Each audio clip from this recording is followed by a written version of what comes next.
Look at the 8th century landscape. On the right, India remains a prosperous, geographically sheltered powerhouse. To the west, the early Islamic caliphates are expanding territory at an unprecedented rate, pushing their borders toward the edge of the subcontinent. This friction reached a breaking point near the coast of Sindh. A fleet of ships from Sri Lanka, carrying gifts and passengers for the caliph, was intercepted and looted by local pirates. The Arab governor, Hajjaj bin Yusuf, demanded that the ruler of Sindh, King Dahir, punish the pirates and return the cargo. Dahir refused, claiming the attackers were beyond his jurisdiction. This diplomatic wall gave the caliphate the legal and political justification they needed to launch a full-scale invasion. In response, a massive military force was mobilized under the command of Muhammad Bin Qasim, a 17-year-old general. He was sent with a single objective: to break through the western gates of the subcontinent. This localized maritime dispute acted as the lever that pried open India's borders, ending centuries of relative isolation from the rising powers of the West. By 712 AD, Qasim had captured the port of Debel and moved into the interior. He met King Dahir's forces at the Battle of Auror, where the Sindh ruler was defeated and killed, allowing the Arab army to seize control of the Indus Valley.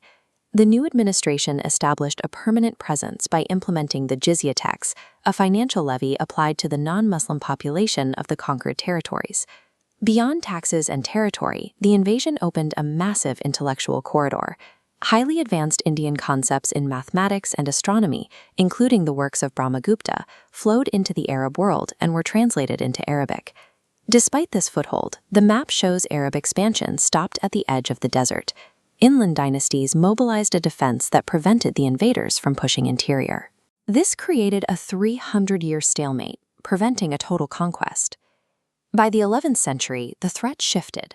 Power moved to the Turkish rulers of Central Asia, headquartered here at the massive citadel of Ghazni. The new commander, Mahmud of Ghazni, was driven by a different motive. He viewed the subcontinent as a source of extreme liquid wealth, needed to fund his massive imperial ambitions across Central Asia. To reach that wealth, Mahmud had to dismantle the Hindu Shahi buffer state in the northwest. He launched a series of targeted strikes against its rulers, Jaipal and Anandpal, slowly eroding the final line of defense protecting the interior. With the Hindu Shahi dynasty gone, these treacherous mountain passes, long considered impassable for large armies, became open conduits. Mahmud now had a direct route to the prosperous plains of northern India and the coast of Gujarat. The invasions entered a new phase. Local border disputes were replaced by recurring large-scale campaigns designed for the systematic stripping of economic resources. Mahmud launched 17 distinct raids over 2 decades. His mobile cavalry bypassed territorial control to strike directly at prosperous temple cities and trade hubs. The most famous of these occurred in 1025 at the Somnath Temple. It was a site of immense cultural importance and home to a vast treasury that supported thousands of priests and pilgrims. After a brutal siege, Mahmud's forces emptied the temple's massive treasury. In a final symbolic act, they tore down the famous sandalwood doors and transported them back to Ghazni as trophies of war. This theft created a historical scar that remained for 8 centuries. The doors only returned to India in the 1830s, when the Sikh ruler Maharaja Ranjit Singh defeated the Afghans and reclaimed the gates during his northern campaigns.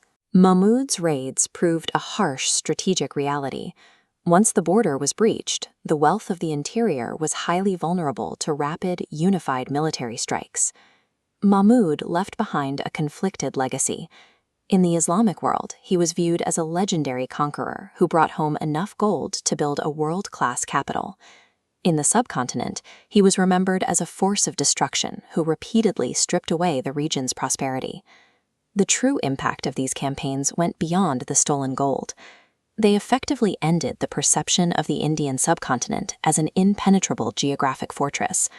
Qasim and Mahmud inadvertently drafted a roadmap for future invasions by identifying entry points through the mountains and exposing the lack of unified political resistance.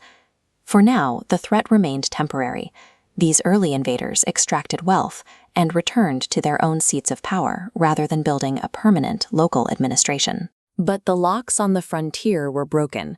This era paved a path for a different type of invader, armies that would arrive not to loot the treasury, but to seize the throne and establish a permanent empire.